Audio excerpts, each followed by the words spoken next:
Assalamualaikum warahmatullahi wabarakatuh. Di sini saya akan menjelaskan model view dan controller MVC. Apa itu MVC? MVC adalah sebuah metode untuk membuat sebuah aplikasi dengan memisahkan data dari tampilan dan cara bagaimana memprosesnya dalam implementasinya.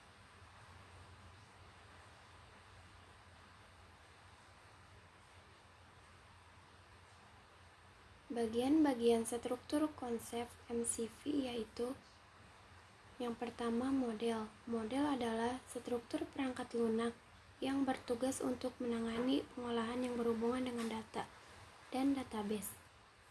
Yang kedua view. View adalah struktur perangkat lunak yang bertugas untuk menangani pengolahan tampilan user. Yang ketiga, controller. Controller adalah struktur perangkat lunak yang bertugas untuk menangani pengolahan request atau aksi yang dilakukan oleh user.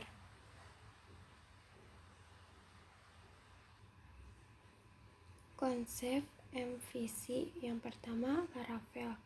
Laravel adalah aplikasi web yang sumber terbuka menggunakan konsep model view controller. Yang kedua, Kick.php adalah sebuah framework yang digunakan untuk membuat CRUD berbasis pemrograman PHP.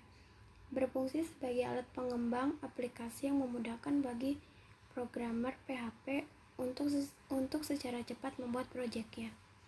Yang ketiga, Symfony adalah salah satu dari banyak framework yang ditulis dalam bahasa PHP. Yang keempat adalah Zen.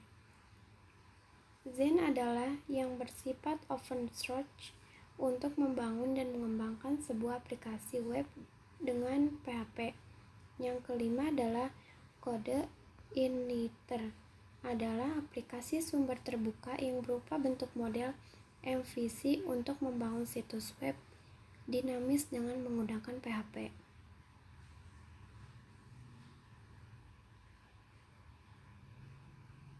Contoh kasus.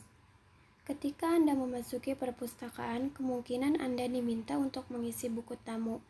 Kebetulan buku tamu di perpustakaan yang Anda kunjungi menggunakan aplikasi web.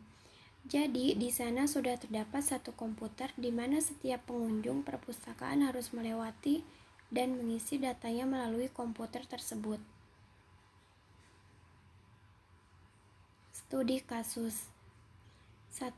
Ketika Anda melihat layar komputer di sana, ditampilkan form untuk mengisi data diri pengunjung. Kita bisa simpulkan bahwa di sini browser sebagai client meminta aksi kepada server yang ditangani oleh controller untuk menampilkan halaman form input data, lalu controller memutuskan dan mengerti bahwasanya ia hanya perlu menampilkan view. Maka controller memanggil dan mengembalikan view atau halaman yang diminta.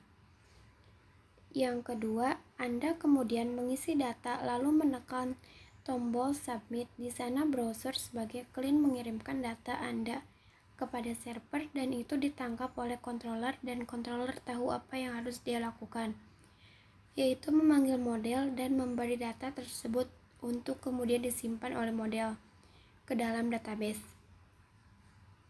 Setelah proses penyimpanan selesai, controller memanggil dan mengembalikan view kepada user sebagai informasi bahwa data telah masuk. Sekian dari saya, kurang lebihnya mohon maaf. Wassalamualaikum warahmatullahi wabarakatuh.